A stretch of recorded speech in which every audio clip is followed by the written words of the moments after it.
한국은행이 기준금리를 역대 최저 수준인 1.25%로 내렸습니다. 저성장과 저물가 현상이 이어지자 석 달 만에 다시 내린 겁니다. 문재인 대통령이 김호수 법무부 차관을 청와대로 불러 검찰 개혁 방안을 10월 안에 마무리하고 검찰에 대한 실효성 있는 감찰 방안을 마련해서 직접 보고하라고 지시했습니다. 문 대통령이 법무부 차관을 청와대로 부른 건 이례적으로 장관 사퇴 이후 검찰 개혁을 맡게 된 차관에게 힘을 실어주는 차원으로 풀이됩니다. 조국 전 장관의 부인 정경심 교수가 6번째 검찰 조사를 받고 있습니다. 정 교수 측은 자신이 최근에 진단받은 뇌종양, 뇌경색과 관련한 입원 증명서를 검찰에 제출했는데 그 형식과 내용을 놓고 양측의 신경전이 있습니다. 유시민 노무현 재단 이사장의 어제 알릴레오 방송에서 한 출연자가 KBS 여성 기자의 실명을 거론하며 정의로우성 발언을 한 것에 대해서 KBS 기자협회와 노조, 한국기자협회와 한국여기자협회가 규탄 성명을 냈습니다. 유 이사장은 깊게 반성한다고 했고 문제 발언을 한 출연자도 사과문을 올렸습니다. 문재인 대통령이 부마 민주항쟁 40주년을 맞아 정부 주관으로 처음 열린 기념식에서 유신 독재 피해자들에게 사과하며 진상규명에 힘을 쏟겠다고 했습니다. 문 대통령은 검찰 개혁을 의식한 듯 모든 권력기관은 국민을 위해 존재한다고도 말했습니다. 우리 축구 대표팀이 조금 전 베이징 공항에 도착했습니다. 경기 영상이 담긴 DVD도 곧 들어올 예정인데 그에 앞서 북한 주재 스웨덴 대사가 남북전 영상 일부를 공개했습니다. 고객과 직접 얼굴을 마주하고 집 주소와 전화번호까지 알 수 있는 배달원 중에 성범죄 전과자가 있어 논란입니다. 정부가 성범죄자들의 취업을 법률로 제한하고 있지만 JTBC 취재 결과 배달원은 아무런 제한이 없습니다. 서울시청과 연결된 지하상가로 내려오면 이렇게 제로페이를 홍보하는 포스터가 붙어 있습니다. 지난해 12월부터 시행했지만 아직 모르는 사람이 많고 사용하는 사람이 적기 때문이라고 합니다. 잠시 후 밀착 카메라에서 전해드립니다.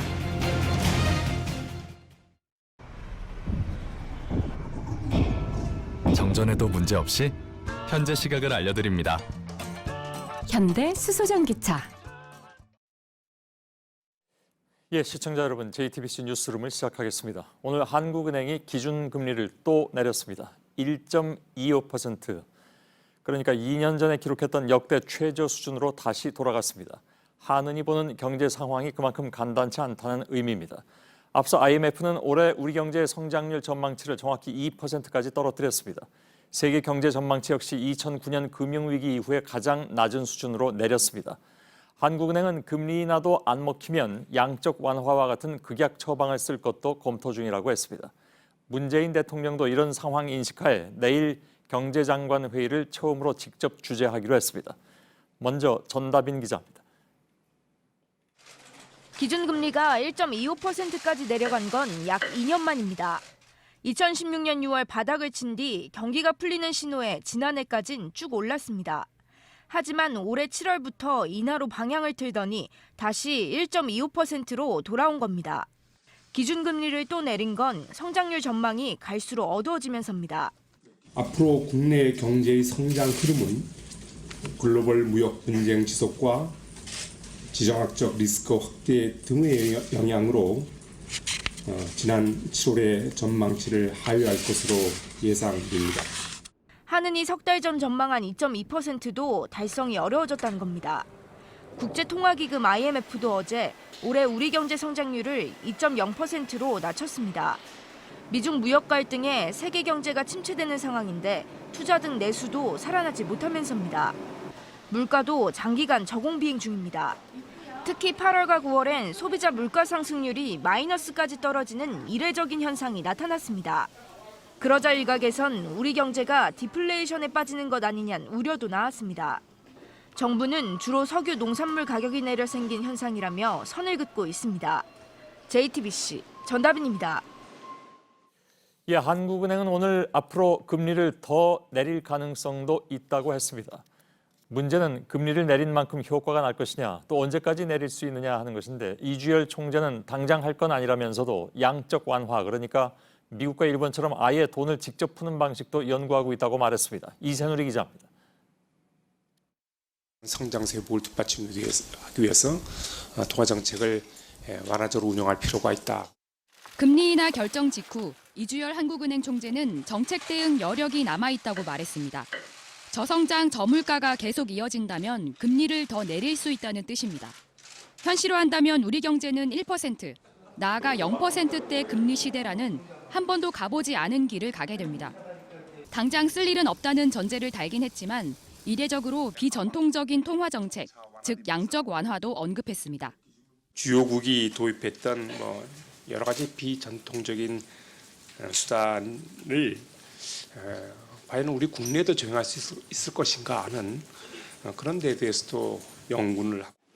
양적 완화는 금리를 내리는 것만으로 시중에 돈이 돌지 않을 때 쓰는 일종의 극약 처방입니다. 2008년 글로벌 금융위기가 터지자 벤 버냉키 연준 의장이 우리 돈 5천조 원이 넘는 채권을 사들인 게 대표적입니다. 한은은 두 차례의 금리 인하 효과, 또 곧 나올 3분기 성장률을 보고 앞으로의 대응 방향을 잡아가겠다는 입장입니다. JTBC 이세누리입니다. 금리가 내려간 만큼 당장 기업과 가계는 대출 이자를 좀 줄일 수 있게 됐습니다. 더 효과가 나려면 그 돈이 시중에 풀려서 돌아야 하는데 요즘 상황이 또 그렇지 못합니다. 돈이 자칫 부동산으로만 몰려서 부작용이 커지는 것이 아니냐 하는 걱정이 그래서 나오고 있습니다. 이한주 기자입니다. 요즘 우리 경제엔 돈이 잘 돌지 않는 이른바 돈맥 경화 현상이 뚜렷합니다. 5대 은행의 정기예금 잔액은 2017년 2분기 이후 10분기 연속 증가세입니다. 올해만 55조 원 넘게 늘었습니다. 기업은 투자를 줄이고 가게는 소비를 늘리지 않으니 돈이 은행에 쌓이고 있는 겁니다. 이렇다 보니 돈이 도는 속도, 화폐 유통 속도도 사상 최저 수준입니다. 갈 곳을 잃은 돈이 서울 지역 부동산에 몰리는 현상도 나타나고 있습니다. 서울 아파트 값은 15주째 오르고 있습니다. 강남 지역 초고가 아파트의 경우 3.3제곱미터당 가격이 1억 원에 육박한 상태입니다. 정부가 분양가 상한제라는 규제 카드도 꺼냈지만 넘치는 시중 자금에 효과는 크지 않습니다. 재건축 아파트 값을 누르면 신축 아파트 값이 오르는 시기입니다. 가까스로 잡힌 가계빚 증가세가 금리 인하에 다시 가팔라질 수 있다는 우려에 정부도 대책 마련에 들어갔습니다. JTBC 이한주입니다. 문재인 대통령이 내일 경제장관 회의를 직접 주재합니다. 대통령이 확대 경제장관 회의를 주재한 적은 있지만 보통 경제부총리가 주재했던 경제장관 회의를 대통령이 주재하는 것은 이번이 처음입니다. 고민정 청와대 대변인은 최근에 세계 경제 동향과 고용 동향 그리고 향후의 경제정책 방향 등을 보고받고 논의하는 자리가 될 것이라고 말했습니다. 문재인 대통령이 오늘 김호수 법무부 차관과 이성윤 검찰국장을 청와대로 불러서 면담했습니다. 대통령이 부처 국장까지 불러서 면담한 것 자체가 상당히 이례적이어서 일단 그 배경에 관심이 갑니다. 청와대를 연결해서 자세한 내용을 좀 알아보겠습니다. 심수미 기자가 연결돼 있습니다. 먼저 문 대통령이 어떤 얘기를 했는지 구체적으로 공개가 됐죠? 네, 큰 틀은 검찰 개혁입니다. 구체적으로 두 가지인데요. 우선 조국 전 장관이 사퇴 전에 발표한 검찰 개혁안을 10월 안에 국무회의 의결까지 신속하게 모두 맞춰달라는 것이고요. 두 번째는 검찰에 대한 감찰을 강조했습니다. 감찰 기능의 실효성을 높이는 강력한 방안을 마련해서 대통령에게 직접 보고해달라는 겁니다. 오늘 면담은 약 50분간 진행이 됐는데 면담 일정 자체가 어제 결정된 걸로 전해졌습니다. 50분이라면 짧은 시간은 아닙니다. 참석자도 이례적이고 또 면담도 이렇게 긴급하게 결정이 됐다는 건데 그 배경, 그러니까 왜 이런 면담 자리를 만드는 것이냐 혹시 취재가 됐습니까? 네, 조국 장관이 사퇴하면서 생길 수 있는 법무부의 내부 혼란을 최소화하려는 의도로 풀이됩니다. 기본적인 검증 과정을 감안하면 후임 장관이 임명되기까지 최소 2, 3주의 공백이 불가피한데요. 자칫 법무부가 추진하는 이 검찰개혁 작업에 동력을 잃지 않도록 대통령이 직접 챙긴다는 점을 대내외에 알리는 겁니다. 문 대통령의 말을 직접 들어보시겠습니다. 지금 이제 검찰개혁은 아주 시급한 과제가 되었습니다. 장관 부재라는 그런 그 느낌이 들지 않을 정도로 그 역할을 좀 다해 주시기를 당부를 드립니다. 장관을 새로 임명하더라도 여러 가지 또 절차가 있기 때문에 청문회라든가 아무래도 시간이 오래 걸리고 그 공백 기간을 염려한 것이 아닌가 하는 생각은 당연히 들 수 있습니다. 그런데도 검찰국장까지 청와대로 부른 것은 처음 있는 일인 것 같습니다. 이유가 따로 있을까요? 네, 청와대 관계자는 검찰의 예산, 인사, 그리고 감찰 등을 모두 검찰국장이 지휘하기 때문에 검찰개혁에 있어서 핵심적인 인물이라고 설명했습니다.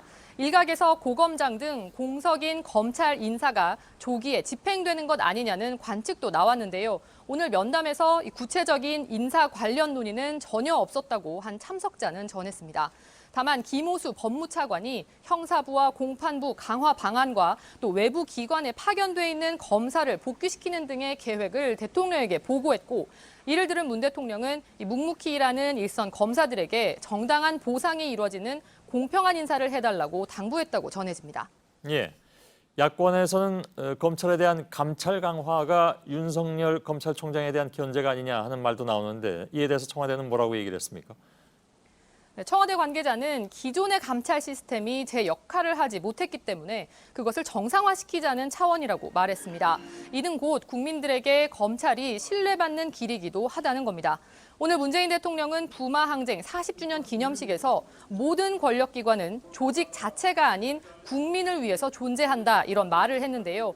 문 대통령이 직접 강조해서 넣은 문장으로 검찰을 포함한 모든 권력기관이 보다 겸손하게 제 기능에 충실해야 한다는 의미를 담고 있다고 합니다.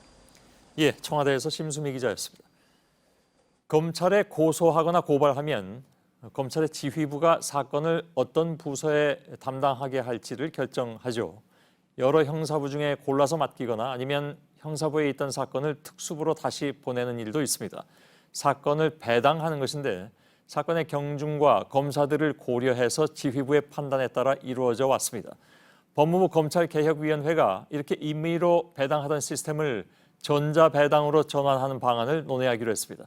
이건 이른바 전관예우와도 연결되는 문제이기도 합니다. 신아람 기자입니다. 2013년 청와대 문건 사건과 2016년 국정농단 사건 당시 검찰은 고발 사건을 형사부에 맡겨 수사를 제대로 하지 않는다는 비판을 받았습니다. 수사력이 집중된 특수부에 맡기지 않고 형사부에 배당한 것이 수사에 대한 의지가 없다는 지적이 나왔습니다. 그동안 검찰에서 어떤 부서에 어떤 사건을 맡길지를 해당 검찰청의 지휘부가 정해왔습니다. 중요 사건의 경우 대검찰청과 직접 상의해 결정하기도 합니다. 특수부와 형사부로 갔는지는 중요도를 정하는 기준이었고, 검사가 어떤 사건을 배당받느냐에 따라 지휘부의 신임을 받고 있는지 또는 아닌지를 가늠했습니다. 특히 지휘부와 가까운 변호사가 선임되면 배당까지 조절할 수 있다는 시각도 많았습니다. 검찰 출신 전관예우에 대한 문제입니다. 법무부 검찰개혁위원회가 이런 배당 제도를 손보기로 했습니다. 고소고발 사건을 법원처럼 전자 시스템을 통해 자동 배당하는 방식을 논의하기로 한 겁니다. 개혁위의 한 인사는 최근 조국 전 장관 사건의 배당 문제도 이번 논의에 영향을 줬다고 밝혔습니다. 앞서 조 전 장관과 가족에 대한 고소고발 사건이 형사부에 배당됐지만 담당 주무부서가 특수부로 바뀐 뒤 검사들이 대거 투입되는 등 수사가 확대된 걸로 보고 있습니다. 다만 첩보를 직접 파악해 수사하는 직접수사부서에까지 전자배당을 도입할지는 논의가 더 필요하다는 입장입니다. JTBC 신아람입니다. 이런 가운데 검찰은 검찰 개혁을 중단 없이 추진하겠다는 뜻을 밝히면서 5번째 개혁안을 내놨습니다. 대검찰청의 인권위원회를 꾸려서 잘못된 수사 관행을 고쳐나가겠다는 것입니다. 앞으로 내부 감찰을 통해서 자정 능력을 키우겠다고도 했습니다. 박병현 기자입니다. 대검찰청이 5번째 검찰개혁 방안을 발표했습니다. 지난 10일에 이어 6일 만입니다. 발표한 내용엔 대검찰청의 외부 인사들로 꾸려진 인권위원회를 만들겠다는 내용이 담겼습니다. 10여 명의 인권 전문가로 구성된 위원회를 만들어서 그동안 지적을 받아온 검찰 수사 관행에 대한 비판을 듣겠다는 취지입니다. 대검 관계자는 늦어도 11월 중 추진할 계획이라며 평소 검찰의 쓴소리를 아끼지 않은 전문가를 찾고 있다고 밝혔습니다. 검찰이 또다시 개혁에 대한 강한 의지를 밝힌 건 일부에서 보내는 의심을 줄이기 위한 것으로 풀이됩니다. 조국 전 장관 가족을 둘러싼 수사가 검찰이 개혁을 막기 위해 하는 것 아니냐는 비판이 있는 것도 사실입니다. 이에 대해 대검 관계자는 외부뿐만 아니라 검찰 내부 구성원에게도 우리의 개혁 의지가 확고하다는 걸 보여줄 것이라고 설명했습니다. 앞으로 내부 감찰을 통해 자정 능력을 키우겠다고도 밝혔습니다. JTBC 박병현입니다. 예, 법무부는 대검찰청 감찰부장에 판사 출신의 한동수 변호사를 임명했다고 밝혔습니다. 한 변호사는 1998년 전주지법 판사를 시작으로 특허 법원 판사 등을 거쳤고 2014년부터 변호사 활동을 해왔습니다. 전임 대검 감찰부장이 검찰 출신이었지만 법무부가 검찰에 대한 내부 감찰을 강화하기로 하면서 법원 출신을 임명했다는 분석이 나왔습니다. 조국 전 법무부 장관의 부인 정경심 교수가 오늘 오후에 검찰에 나와서 6번째 조사를 받고 있습니다. 이번 조사가 정 교수에 대한 사실상 마지막 조사가 될 수 있다는 관측이 나오고 있습니다. 그런데 오늘 관심의 초점은 정 교수가 앓고 있다는 질환에 대한 증명서 문제였습니다. 앞서 정 교수 측이 검찰에 입원 증명서를 낸 소식이 전해졌습니다. 검찰은 정 교수 측이 제출한 입원 증명서에 빠진 정보들이 있다면서 조사에 참고하기 위해서는 추가 정보가 필요하다고 밝혔습니다. 이에 대해서 정 교수 측도 곧바로 반론을 내놓기도 했습니다. 서울중앙지검에 나가 있는 취재기자 연결돼 있습니다. 김민관 기자, 우선 오늘 정 교수가 6번째로 나오는 것인데 언제부터 조사를 받기 시작했습니까? 네, 정 교수는 오늘 오후 1시 15분쯤 조사를 받기 위해 이곳 서울중앙지검에 출석했습니다. 이번이 6번째 소환 조사인데요. 현재까지 7시간 가까이 조사가 진행되고 있습니다. 검찰은 오늘 조사를 마지막으로 정 교수에 대한 구속영장 청구 여부를 결정할 것으로 보입니다. 정 교수 측은 대부분의 혐의를 부인하고 있는 것으로 전해졌습니다. 예. 자, 앞서 정 교수 측 변호인이 저희를 포함한 언론에 정 교수가 뇌종양, 뇌경색 진단을 받았다 이렇게 밝혔습니다. 이걸 증명하기 위해서 입원 증명서를 검찰에 냈다는 것인데 이 문서는 언제 어떻게 검찰로 보낸 건가요? 네, 정 교수 측 변호인단은 어제 저녁 정 교수의 병명 등이 담긴 입원 증명서를 검찰에 보냈습니다. 보낸 시간은 오후 6시가 조금 넘었던 것으로 전해졌습니다. 변호인이 직접 병원에서 발급받아 검찰에 보냈다고 합니다. 예. 근데 검찰은 이 증명서를 받은 사실을 밝히면서 내용 중에 빠진 부분이 많다. 그래서 조사 방법이나 아니면 향후 수사에 참고하기가 어렵다. 이런 입장을 보였다는 거죠? 네, 그렇습니다. 검찰 관계자는 이 증명서에는 의사의 이름, 그리고 면허 번호, 의료기관 등 이 통상적인 의료기관 증명서에 포함되는 정보들이 모두 빠져 있었다고 밝혔습니다. 다만 언론에서 나왔듯이 이 뇌경색, 뇌종양 등과 유사한 병명은 적혀 있었다고 이렇게 밝혔습니다. 또한 이 문서 출처, 즉 진료과는 정형외과라고도 덧붙였습니다. 검찰은 이 문서만으로는 정확한 정보를 알 수 없다며 의료기관 이름과 MRI 자료 등을 정 교수 측에 추가로 제출하라고 요청했습니다. 예. 자, 이에 대해서 정 교수 측 변호인단이 꽤 긴 분량의 해명을 내놨던데 좀 소개를 해주실까요? 네, 검찰이 이 문서로는 정보가 부족하다고 밝히자 이 정 교수 측 변호인단은 오늘 오후 취재진에 2차례 문자 메시지를 보냈습니다. 이 변호인단은 미리 검찰에 충분한 설명과 양해를 구하고 해당 정보를 뺀 서류를 보냈다 이렇게 주장을 했습니다. 이 증명서에 입원 장소 등이 적혀 있을 경우 병원과 다른 환자들에게 피해를 입힐 수가 있다며 이 부분을 빼고 내겠다는 뜻을 검찰에 미리 밝혔다는 겁니다. 검찰과 다른 병원에서 진단서를 내는 방안까지 논의했던 것으로 전해졌습니다. 또 증명서에 진료과가 정형외과라고 적힌 부분에 대해서도 해명을 내놨는데요. 이 변호인단은 정 교수가 여러 질환을 앓고 있어 이 정형외과는 협진을 받은 진료과 중 하나라면서 정 교수가 이 신경과도 진료가 가능한 병원에서 증명서를 발급받았다고 설명했습니다. 예, 지금 다른 보도를 보면 정경심 교수 측에서 나중에라도 이 원본은 제출한다. 그러니까 그 내용이 다 들어가 있는 것이겠죠. 그러면 되는 것이 아니냐 이런 얘기도 했다고 하는데 그건 정확한 게 아닙니까? 어떤 겁니까? 네, 저희가 정 교수 측 변호인단과 여러 차례 통화를 하고 문자 메시지도 주고를 받았는데요. 아직 이 증명서 제출 여부에 대해서는 검찰과 계속 논의 중이다 이렇게 밝혔습니다. 예, 알겠습니다. 아직 확실치 않다 그런 얘기로 그러면 이해를 하도록 하겠습니다. 예, 김민관 기자였습니다. 검찰 개혁안 그중에서 특히 공수처 설치를 놓고 민주당과 한국당이 평행선을 달리고 있다는 얘기는 지난 며칠 동안 전해드렸습니다. 오늘 이 문제를 놓고 여야가 처음으로 만났습니다. 역시 극명하게 대립한 지점은 공수처였습니다. 김필중 기자입니다. 여야 교섭단체 3당 대표와 각 당의 검찰개혁 실무위원 3명은 원탁에 둘러앉았습니다. 이어 1시간 넘게 회의를 진행했지만 각 당의 입장에 대해서 각 당에서 이야기를 하기로 했고요. 서로의 입장 차이를 확인하는 데 대부분의 시간을 보냈습니다. 다만 검경 수사권 조정에 대해선 어느 정도 공감대를 확인하긴 했지만 고위공직자 범죄수사처, 공수처 문제에선 양보가 없었습니다. 공수처 설치가 불필요하다 이렇게 얘기하는 거는 우리는 도저히 이해할 수 없는 거죠. 검찰 그리고 사찰기구인 공수처에 대해서는 동의하기 어렵습니다. 공수처는 결국 특별검찰이 되고 만다는 말씀을 드립니다. 이달 안에 법안을 통과시켜야 한다는 민주당과 20대 국회에선 통과시킬 수 없다는 한국당의 주장은 달라지지 않았습니다. 캐스팅 보트를 쥔 바른미래당은 유보적인 입장을 밝혔습니다. 여전히 공수처 부분에 대해서는 약간 좀 생각들이 이견들이 있습니다. 설치에 대한 필요성에 대해서 하냐 마냐의 부분들이 여전히 남아있는 거고. 다만 다음 주부터 각 당의 검찰개혁 실무위원들이 공수처를 포함한 세부적인 내용을 논의하기로 한 만큼 앞으로 논의 과정에 따라 협상의 여지도 남아있습니다. JTBC 김필주입니다. 예, 향후에 가장 첨예하게 맞붙는 지점 역시 공수처 법안이죠. 여야에서 각각 한 가지씩 2개의 안이 패스트트랙에 올라가 있는데 뭐가 결정적으로 다른 것인지 또 표결한다면 언제일지 등에 모두 지금 관심이 모아지고 있습니다. 정정문 기자와 짧게나마 좀 짚어보도록 하겠습니다. 언제부터 표결이 일단 가능합니까? 네, 일단 여당인 더불어민주당은 10월 29일부터 본회의에서 표결이 가능하다 이렇게 주장을 하고 있습니다. 예.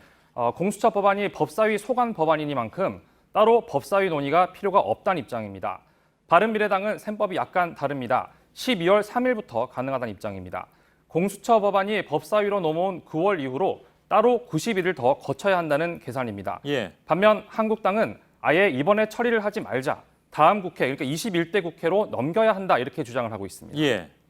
법 해석 차이 모양인데 그러면 언제 가능성이 제일 큽니까? 네, 나머지 정당들의 입장도 중요합니다. 예. 캐스팅 보트를 지은 대한신당이 선거제 개편과 같이 본회의에서 처리하자는 입장이어서 12월 초에 올라갈 가능성이 가장 큽니다. 예. 전문가들도 연내 처리엔 문제가 없다는 입장을 문희상 국회의장에게 전달을 했다고 합니다. 예, 이 공수처법이라는 게 지금 그 패스트트랙으로 2개가 올라가 있잖아요. 그러니까 백혜련 의원 안과 권은희 의원 안, 여야가 각각 하나씩 올라가 있는 건데 결정적인 차이점은 뭐라고 봐야 됩니까? 네, 그렇습니다. 민주당 백혜련 의원 안 그리고 바른미래당 권은희 의원 안입니다. 크게 보면 차이 2가지입니다. 백혜련 의원 안은 공수처가 바로 수사하고 또 기소를 할 수 있게 돼 있는데 권은희 의원 안을 보면 기소를 하기 위해서는 심의위원회를 거치도록 돼 있습니다. 공수처를 견제하는 장치인 겁니다. 예. 또 공수처장을 임명할 때도 백혜련 의원 안에 따르면 대통령이 지명하면 인사청문회를 거쳐서 임명할 수 있지만 권은희 의원 안은 여기에 국회의 동의를 추가했습니다. 예. 공수처가 대통령 직속의 또 다른 권력기관이 되는 것을 막자는 취지입니다. 예. 그러면 현재 가능성이 높은 쪽은 어느 쪽입니까? 네, 여야가 일단 계속 논의를 할 예정입니다. 하지만 합의가 안 될 경우 본회의에서 2개 안이 다 표결에 붙여질 수도 있습니다. 예. 공수처장을 대통령이 제약 없이 임명하면 또 다른 권력기관이 될 수 있다는 우려가 야당은 물론이고 여권 내에서도 나오고 있어서 권은희 의원안이 조율을 거쳐서 채택이 될 가능성도 있습니다. 예, 제일 중요한 건 이제 본회의 표결인데 상정하면 통과는 됩니까? 네, 일단 한국당은 아예 반대를 하고 있지만 다른 당은 선거법 개정안과 함께 처리를 한다면 긍정적인 입장입니다. 예. 민주당과 대한신당 그리고 정의당, 민평당과 여권 성향의 무소속 의원들만 해도 150석이 넘습니다. 과반이 넘죠. 예. 그리고 바른미래당도 찬성을 하면 보다 확실해집니다. 예, 알겠습니다. 정정문 기자였습니다. 예, 유시민 노무현 재단 이사장은 어제 한 언론사의 법조팀장과 방송인 한 명을 불러서 KBS를 비판하는 유튜브 방송을 했죠. 이 과정에서 출연자가 KBS 여기자의 실명을 거론하면서 한 발언이 논란이 됐습니다. KBS 기자협회와 노조 그리고 한국기자협회는 이 발언을 성희롱이라고 비판하면서 규탄 성명을 냈습니다. 유시민 이사장과 출연자는 사과문을 올렸습니다. 노준호 기자입니다. 유시민 이사장은 KBS 사회부장 등의 주장을 반박하는 방송을 어제 했습니다. 이 질문을 보면 취조예요, 취조. 조사하는 검사들과 KBS 법조팀 사이에서는 매우 긴밀한 정보 교환이 있었을 것으로 보여요. 한 언론사의 법조팀장과 개그맨 한 명이 패널로 나왔습니다. 그런데 이 패널들의 발언이 논란이 됐습니다. KBS 여성 기자의 실명을 거론하며 성희롱성 발언을 한 겁니다. 검사들이 모 KBS 기자를 좋아해 정보를 흘렸고 친밀한 관계가 있었다는 주장이었습니다. 유 이사장은 방송을 끝내기 전 이 부분에 대해 사과했고 문제 발언을 삭제한 후 어젯밤 늦게 영상을 다시 올렸습니다. 긴밀한 관계는 있었을 거예요. 왜냐하면 있었을 것이다. 예, 유 이사장이 뭐 더 보태실 말 있으세요? 뭐 됐어요. 이 정도면 이 정도 충분하죠. 됐습니까? 뭐. 예. 알겠습니다. 해당 발언은 이미 7만 명 가까운 시청자들에게 생중계됐습니다. KBS 기자협회는 경악스러운 성희롱이라며 유시민 이사장은 해당 방송의 진행자로서 책임 있는 자세를 보이라고 말했습니다. 전국언론노조 KBS 본부, KBS 노동조합, KBS 공영노조 등 KBS 내 노조 3곳도 일제히 비판 성명을 냈습니다. 한국여기자협회는 여성 기자를 전문 직업인이나 동료로 보지 않고 성희롱 대상으로 본 폭력이자 인권 유린이라며 유 이사장은 사실상 방관했다고 비판했습니다. 한국기자협회도 성희롱 방송을 개탄한다는 성명을 냈습니다. 유 이사장과 출연자는 사과문을 올렸습니다. 유 이사장은 인간의 존엄성에 대한 제 의식과 태도에 결함과 부족함이 있다는 증거라고 생각하며 깊게 반성한다고 했습니다. 패널로 출연한 법조팀장은 다른 취지로 한 얘기였지만 듣는 분이 불쾌할 수 있다는 점을 인정한다고 했습니다. JTBC 노진호입니다. 한편 서울중앙지검 관계자는 특정 KBS 기자의 검찰이 수사 정보를 흘렸다는 유시민의 알릴레오 방송 출연자의 주장은 명백히 사실이 아니라고 얘기했습니다. 이 관계자는 수사 관련 정보를 사적인 인연으로 특정 기자에게 알려주지는 않는다고 말했습니다. 검찰은 어제 방송 내용이 KBS 기자뿐만 아니라 검찰 수사팀에 대한 명예훼손인지에 대해서는 구체적인 입장을 밝히지 않았습니다. 그동안의 검사의 비리가 불거져도 경찰, 검찰 모두 수사에 소극적이었습니다. 검찰은 제 식구를 감싸고 경찰은 눈치를 본다는 지적을 받았는데 경찰이 보다 적극적으로 수사하겠다는 입장을 밝혔습니다. 조만간 고소장 위조와 관련해서 전현직 검사가 고발된 사건에 대해서 압수수색 영장을 신청할 방침입니다. 이희령 기자입니다. 지난 14일 서울지방경찰청 국정감사장. 여당 의원들은 이른바 고소장 위조 검사 사건 등 전현직 검찰 간부들의 고소고발 사건에 대한 경찰 수사가 지지부진하다고 지적했습니다. 이분들이 검찰이고 특수한 그 지위에 있다고 생각하니까 경찰 스스로 조심하면서 아예 소환 조사도 안 하고 있는 거 아니에요. 중징계 사건이 아니다 등의 황당한 이유로 영장이 기각돼서 사실상 수사가 지금 중단된 상태죠. 이용표 청장도 검찰 측의 비협조로 수사에 어려움을 겪고 있다고 밝혔습니다. 이 수사권이 견제와 군행에 의해서 제대로 작동이 되려면은 수사권이 조정이 돼야 된다고 생각합니다. 현재 경찰이 맡고 있는 검찰 관련 수사는 2건입니다. 이문정 울산지방검찰청 부장검사가 김수남 전 검찰총장 등 전현직 검찰 간부 4명을 직무유기 혐의로 고발한 사건과 서지영 검사가 검찰 간부들을 직무유기와 명예훼손 혐의로 고소한 사건입니다. 두 사건 모두 경찰이 신청한 압수수색 영장을 검찰이 기각해 논란이 일었습니다. 경찰은 이 두 사건 수사에 속도를 내겠다고 밝혔습니다. 우선 임 검사 고발건에 대한 압수수색 영장을 다음 주에 다시 신청할 계획입니다. 혐의가 발견되면 피고발인에게 출석을 요구할 방침입니다. 서 검사 고소건도 보강 수사를 진행해 압수수색 영장을 재신청할 예정입니다. JTBC 이희령입니다.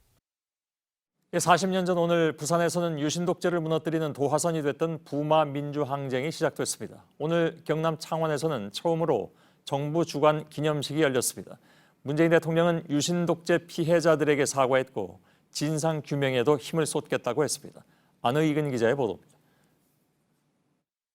유신 철폐 독재 타도 유신 철폐 독재 타도 부마 민주항쟁 40주년을 맞아 정부 주관 기념식이 처음으로 열렸습니다. 지난달 24일 국가기념일로 지정된 데 따른 겁니다. 기념식은 부산 시민항쟁이 마산으로 확산된 출발점이 된 경남대학교에서 열렸습니다. 문 대통령은 피해자들에게 직접 사과했습니다. 유신 독재의 가혹한 폭력으로 인권을 유린당한 피해자들 모두에게 대통령으로서 깊은 위로와 사과의 말씀을 드립니다. 국가폭력 가해자들의 책임 소재도 철저히 규명하고 피해자들의 명예회복, 보상에도 더욱 힘을 쏟겠다고 했습니다. 부마 민주항쟁이 5.18 광주 민주화운동으로 다시 60항쟁으로 이어진 의미도 강조했습니다. 부마 민주항쟁은 우리 역사상 가장 길고 엄혹하고 끝이 보이지 않았던 유신 독재를 무너뜨림으로써 민주주의의 새벽을 연 위대한 항쟁이었습니다. 문 대통령은 검찰 개혁을 의식한 듯 어떤 권력도 국민 위에 군림할 수 없다고 했습니다. 모든 권력기관은 조직 자체를 위해서가 아니라 국민을 위해서 존재한다는 민주주의의 상식을 명심해야 할 것입니다. 기념식에는 김명수 대법원장과 황교안 자유한국당 대표, 손학규 바른미래당 대표 등도 참석했습니다. JTBC 안의근입니다. 머리가 터지고 다리가 째졌다. 부마 민주항쟁 때 몸과 마음을 다친 피해자는 최소 2천여 명에 이르는 것으로 추정됩니다. 그러나 국가가 공식적으로 인정한 사람은 200여 명 정도입니다. 기록이 없어서 피해 입증이 어려운 데다가 보상이 턱없이 적어서 신청을 아예 포기하는 경우가 많은 겁니다. 배승주 기자입니다. 유신철폐 독재 타도가 울려 퍼진 1979년 10월 18일. 당시 14살 김효영 씨는 호기심의 거리로 나섰다가 경찰에 붙잡혔습니다. 불을 지르고 돌을 던졌다는 겁니다. 아무리 아니라고 해도 매일 밤 끔찍한 폭행과 고문이 이어졌습니다. 두들겨 맞았죠.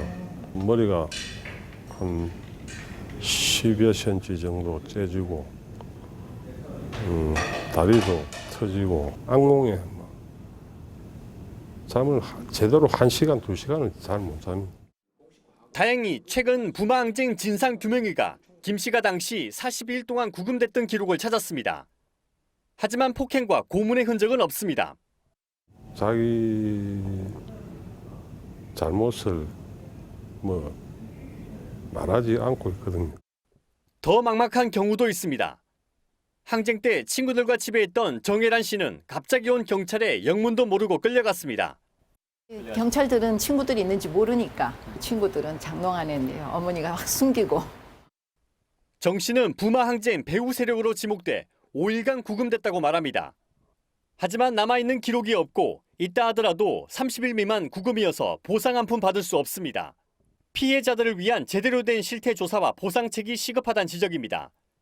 JTBC 배승주입니다. 어제 열린 남북 축구 대결은 우리에겐 문자로만 짤막하게 전달된 깜깜이 경기였죠. 이 모든 걸 막아버린 김일성 경기장이었지만 생각지도 못한 곳에서 짧은 영상이 공개됐습니다. 북한에 머무는 스웨덴 대사의 휴대전화까지는 막지 못했습니다. 온누리 기자입니다. 김일성 경기장에 울려 퍼지는 애국가. 태극기를 바라보며 애국가를 부르는 선수들. 자유민주주의인민공화국 국가를 수호하겠습니다. 한 줄로 늘어서 서로의 국가가 연주될 때까지만 해도 차분했던 선수들은 경기가 시작되자 서로 뒤엉켰습니다. 이 장면 때문에 경기 감독관이 그라운드 옆에 안전 요원을 불러오기도 했는데 대표팀 주장 손흥민이 북한 선수를 말리는 모습도 포착됐습니다. 경기가 TV로 중계되지 않고 지켜보는 팬도 하나 없었지만 그라운드 주위엔 북한 기업들의 광고판이 줄지어 서 있었습니다. 텅 빈 관중석엔 북한 군인들이 띄엄띄엄 선 채로 통제하는 모습도 담겼습니다. 경기가 끝나고 1시간 뒤 북한에 머무는 스웨덴 대사가 찍은 휴대폰 영상은 소셜미디어를 타고 전 세계에 공개됐습니다. 남북의 역사적인 월드컵 예선전을 제3자의 입장에서 지켜본 뒤 상황마다 감상평도 덧붙였습니다.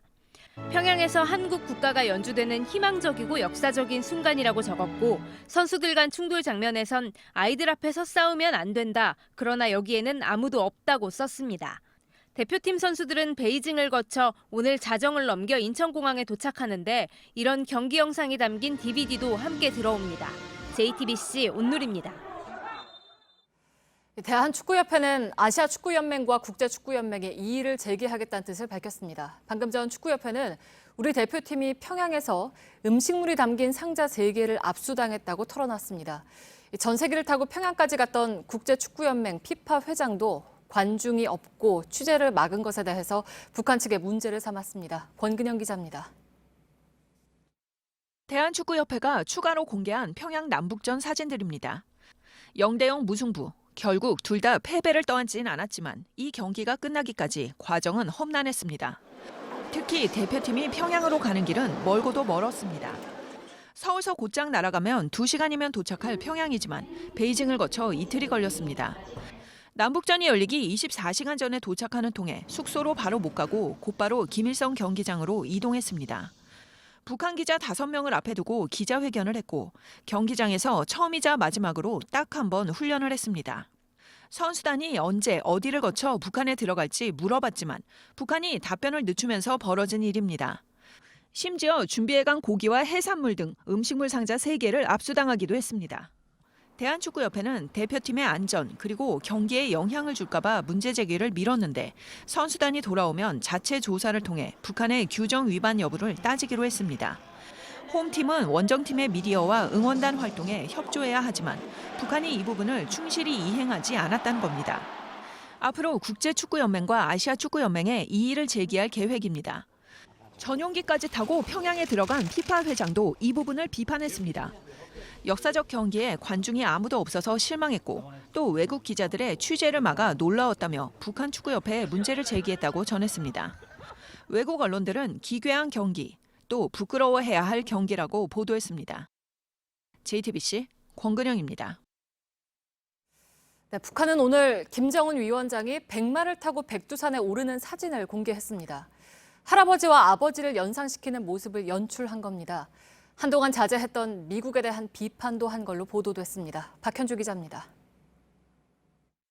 김정은 위원장이 백마를 타고 산을 오릅니다. 뒤로는 백두산 능선이 펼쳐져 있습니다. 말 고삐를 틀어지고 백두산 기슭을 내달리기도 합니다. 조선중앙통신은 김 위원장이 백두의 첫눈을 맞으며 정상에 올랐다며 사진을 공개했습니다. 백마는 김일성, 김정일, 김정은으로 이어지는 백두 혈통의 상징 중 하나입니다. 특히 할아버지 김일성 주석의 항일 활동을 홍보하는 그림에 자주 등장합니다. 김 위원장은 그동안 중요한 결정을 내리기 전에 백두산을 찾아왔습니다. 2017년 12월 백두산에 다녀온 뒤 지난해 신년사를 통해 남북 대화 재개를 선언한 게 대표적입니다. 김 위원장은 이번 백두산 행길에 양강도 삼지연군도 찾아 병원 건설 현장 등을 살펴봤는데 이 자리에선 미국을 직접 비판하기도 했습니다. 미국이 고통을 강요해와 북한 인민들이 분노하고 있다며 이럴수록 힘을 키워야 한다는 취지로 말한 겁니다. 이처럼 김 위원장이 백마를 탄 채 백두산을 찾고 한동안 자제해온 미국 비판에까지 나서면서 북미 대화와 관련해 모종의 결심을 했을 수도 있다는 관측이 나옵니다. JTBC 박현주입니다. 성범죄 전과자가 아파트 단지에서 배달을 하고 있습니다. 성범죄는 재범 가능성이 높고 충동적으로 벌어지기 때문에 법적으로 취업 제한 업종을 정했지만 배달 대행업체는 빠져 있습니다. 이런 문제를 제기하면 영업 방해로 고소당하는 실정입니다. 조보경 기자입니다. 주부 A씨는 얼마 전 길을 걷다 깜짝 놀랐습니다. 성범죄자 신상공개 우편물에서 본 남자가 배달 대행업체 오토바이를 타고 동네에서 배달을 하고 있었기 때문입니다.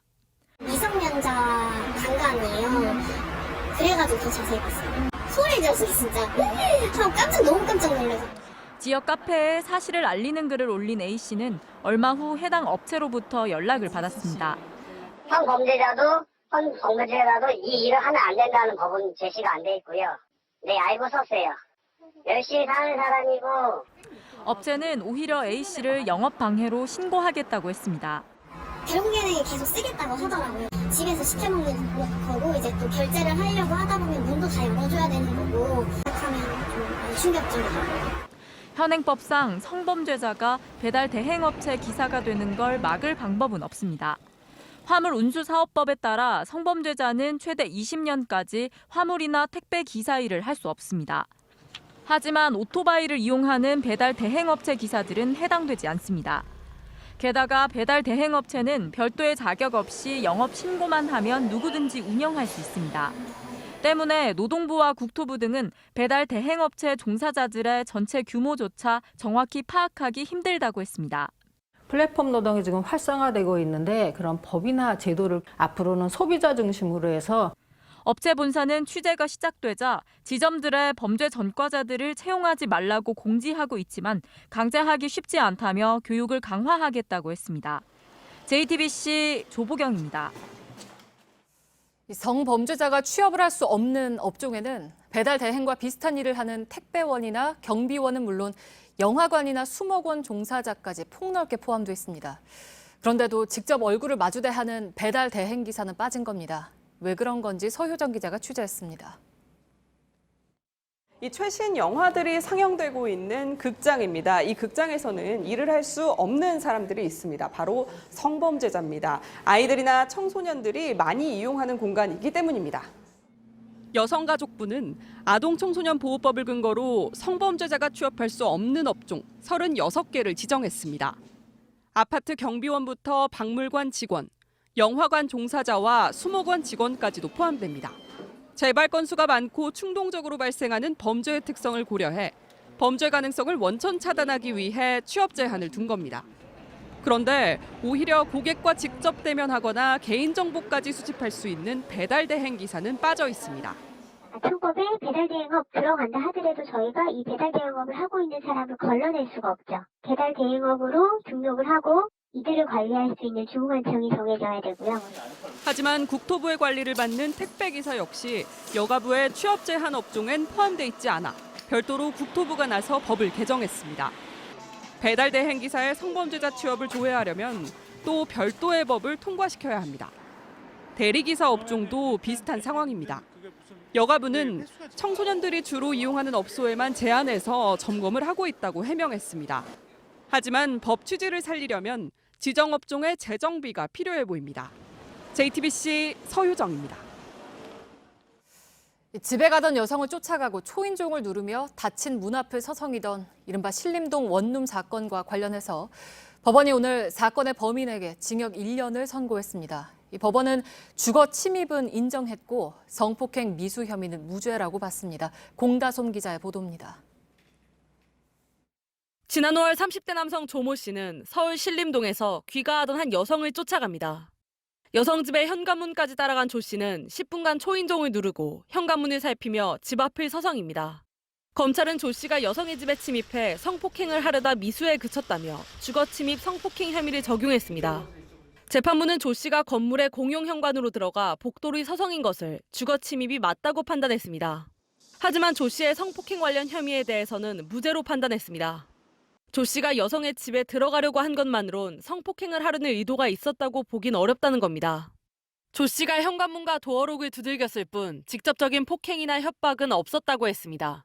다만 재판부는 피해자가 느꼈을 공포를 생각하면 조 씨의 죄가 가벼운 건 아니라고 지적했습니다. 재판부는 조 씨가 불특정 여성을 대상으로 범행해 누구나 피해자가 될 수 있다는 공포감을 줬다고 밝혔습니다. JTBC 공다솜입니다. 노 재팬 운동의 영향력이 여전하다는 것을 보여주는 통계가 일본에서 나왔습니다. 일본 정부가 지난달에 일본을 찾은 한국인 숫자를 집계했는데 작년 같은 기간에 비해서 무려 58%나 줄어든 것으로 나타났습니다. 황예린 기자입니다. 지난달 일본을 찾은 한국인은 20만 명입니다. 지난해 같은 기간에 비해 58.1%나 줄어든 숫자입니다. 지난 7월에는 지난해 대비 7.6%만 줄었는데 8월에는 48%가 줄어들더니 이번에는 거기서 또 10%포인트가 떨어진 겁니다. 일본 정부 관광국이 통계를 공개하기 시작한 2003년 이후 세 번째로 낮은 수치입니다. 앞선 두 차례는 동일본 대지진 직후였던 2011년 4월과 5월로 66.4%와 58.3% 감소를 기록했습니다. 하지만 이후 일본 관광이 흔해지면서 특히 올해 들어선 일본 정부가 수출 규제를 시작하기 전까지 매월 56만 명 밑으로 떨어진 적이 없습니다. 다만 이 같은 한국인 관광객 급감에도 불구하고 일본을 찾은 전체 관광객 수는 지난해 같은 기간에 비해 5.2%가 는 것으로 집계됐습니다. JTBC 황예린입니다. 막 불붙기 시작하던 일본 제품 불매 운동에 기름을 부었던 기업이 있죠. 일본 유니클로의 창업자가 아베 정부에 대해서 쓴소리를 쏟아냈습니다. 이대로 가다가는 일본이 망한다는 겁니다. 다만 이것이 한국 시장을 의식해서 나온 발언은 아닌지 들여다볼 필요는 있습니다. 김혜미 기자입니다. 지금의 일본은 최악이다. 유니클로의 창업자이자 모기업 패스트 리테일링의 회장 야나이 다다시가 내린 진단입니다. 야나이 회장은 잡지와의 인터뷰에서 일본이 최근 30년간 쇠락하고 있으며 아베 정부의 정책은 실패했다고 비판했습니다. 재정 확대 정책인 아베노믹스는 돈을 쏟아부어 성과를 내는 것처럼 보였을 뿐 경제를 성장시키지는 못했다는 겁니다. 그는 또 일본은 최선진국에서 중진국이 됐고 자칫하면 개발도상국으로까지 떨어질 수 있다며 이대로 가다간 일본이 망한다고 주장했습니다. 그러면서 일본인이 열등해졌다는 증거라며 일본 내 반한 감정을 꼽기도 했습니다. 한국과 싸우려고 드는 게 이상한 일이라면서 본래 냉정했던 일본인들이 신경질적으로 바뀌고 있다고 분석한 겁니다. 이 과정에서 한국인이 일본에 반대하는 것도 이해가 된다는 말도 했습니다. 한국의 입장을 정말로 이해했다기보단 일본의 수준이 떨어졌다는 걸 강조하기 위한 것이지만 눈길을 끄는 발언입니다. 이 때문에 야나이 회장이 아베 정부와 일본 사회를 향해 작심 비판한 게 한국 시장을 의식한 게 아니냐는 분석도 나옵니다. JTBC 김혜미입니다. 이낙연 총리의 일본 방문을 앞두고 한일 외교부 사이에 국장급 협의가 열렸습니다. 김정한 외교부 아시아 태평양 국장은 다키자키 시게키 외무성 아시아 대양주 국장과 오늘 만나서 2시간 20분 동안 수출 규제와 강제징용 판결 문제를 논의했습니다. 그러나 양측은 여전히 입장차를 좁히지 못하는 것으로 전해졌습니다. 이런 가운데 TV 아사히는 이 총리가 오는 24일 오전에 아베 총리와 회담을 할 것이라고 보도했습니다. 미국의 한 시민단체가 일본 후쿠시마 지역에 대해서 자체적으로 방사능 경보를 발령했습니다. 지난 주말에 일본을 덮친 태풍 하기비스의 영향으로 방사성 폐기물이 태평양으로 흘러들어갔을 것이라고 분석하는 겁니다. 그러나 우려가 커지는데도 일본 정부는 여전히 영향이 없다는 말만 되풀이하고 있습니다. 이한길 기자입니다. 미국 원자력 관련 시민단체 페어윈즈가 후쿠시마에 방사능 경보를 내렸습니다. 지난 주말 일본을 강타한 태풍 하기비스가 방사성 토양과 폐기물을 쓸어가 버렸기 때문입니다. 이 단체는 태풍이 오기 전부터 이 같은 위험성을 경고해 왔는데 최악의 두려움이 현실이 되고 말았다고 밝혔습니다. 실제로 지난 주말 후쿠시마에선 방사성 흙과 같은 폐기물이 담긴 자루가 태풍에 쓸려나가는 사태가 벌어졌습니다. 하지만 아직 떠내려간 자루가 몇 개인지 어디까지 흘러갔는지 정확히 확인되지 않고 있습니다. 그런데도 고이즈미 신지로 환경상은 환경에 영향이 없다고 주장하고 있습니다. 우리 정부는 오늘 일본과의 국장급 협의에서 이번에 떠내려간 방사성 폐기물과 관련된 정보를 공유해달라고 요청했습니다. 시민단체 페어윈즈는 또 태풍 하기비스로 후쿠시마 원전이 손상됐을 가능성이 있다고 밝혔습니다. 실제로 태풍이 지나갈 당시 후쿠시마 제1원전에선 10건의 누수 경보가 울렸습니다. 이에 대해 도쿄전력은 오염수가 아닌 빗물로 추정된다고 해명한 바 있습니다. JTBC 이한길입니다. 한편 태풍 하기비스가 일본에 남긴 상처는 예상했던 것보다 훨씬 크고 깊은 것으로 보입니다. 사망자와 실종자가 100명에 가깝습니다. 국내 또 수색과 구조 작업을 요청해온 건수가 2011년 동일본 대지진 때를 넘어섰습니다. 윤서령 특파원입니다.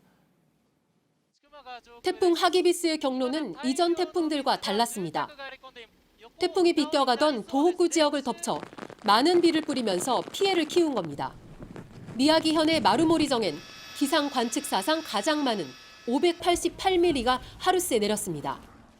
ここまで氾濫したことはなかったので、特に向こうの阿久津地区なんてのは本当に建物丸々流されちゃった。 일본 국책연구소는 100년에 한 번도 찾아오기 힘든 비라는 분석을 내놨습니다. 이 때문에 하기비스가 지나간 지 사흘이 됐지만 사망자와 실종자 수가 계속 늘어나 90명에 달하고 있습니다. 특히 동일본 대지진의 피해 지역인 후쿠시마현에선 이번에 또 27명이 사망한 것으로 확인됐습니다. 각지에서 구조와 수색을 위한 병력 파견 요청이 쇄도하자 일본 정부는 자위대 예비군까지 소집했습니다. 2011년 동일본 대지진 때 이후 처음 있는 조치인데 요청을 해온 현의 숫자는 대지진 때 7개 현보다 많은 12개 현입니다. 침수 피해를 입은 호쿠리쿠 신칸센은 최대 2주간 운행이 어렵고 히타치 제작소 등 공장들도 멈춰섰습니다. 이에 따라 하기비스로 인한 손해액이 보험액 청구 기준으로 많게는 10조 원을 넘을 것이라는 추정까지 나오고 있습니다. 도쿄에서 JTBC 윤서령입니다. 탈세하는 방법은 늘 그렇듯 가지가지입니다. 가짜 회사를 차려서 자문료를 줬다고 속인 운동선수가 있는가 하면 수십만 원짜리 팬 미팅 티켓을 팔고 소득 신고를 하지 않은 연예인도 있습니다. 이희정 기자입니다.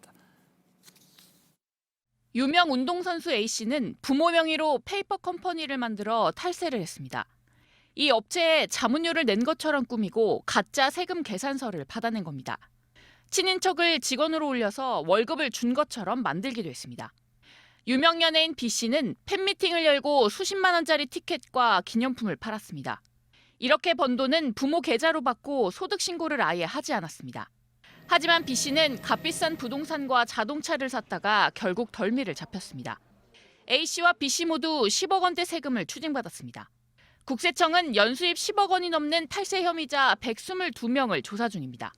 각 분야에서 성공한 유명인들의 고의적 탈세는 많은 국민들에게 박탈감을 주고 있습니다. 유튜버나 온라인 판매자 등 새롭게 떠오른 고소득자나 수입이 뚜렷하지 않은데 씀씀이가 큰 경우도 주목했습니다. 음식점이 잘 되는데도 개업과 폐업을 반복해서 세무조사를 피한 경우도 있었습니다. 국세청이 이런 식으로 찾아내 추징한 세금은 지난해만 6,959억 원입니다. JTBC 이희정입니다. 시세보다 낮은 가격에 살 수 있는 아파트 청약, 이른바 로또 아파트에 당첨되겠다고 온갖 꼼수를 썼다가 적발되는 것이 5년간 2,000건이 넘는 것으로 확인됐습니다.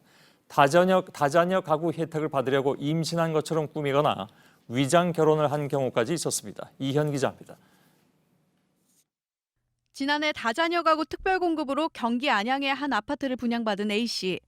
알고 보니 쌍둥이를 임신한 것처럼 가짜 진단서를 만들어서 당첨된 것이었습니다. 여러 자녀 가정에 주는 가산점을 엄마 뱃속에 있는 아이도 받을 수 있는데 이걸 악용한 겁니다.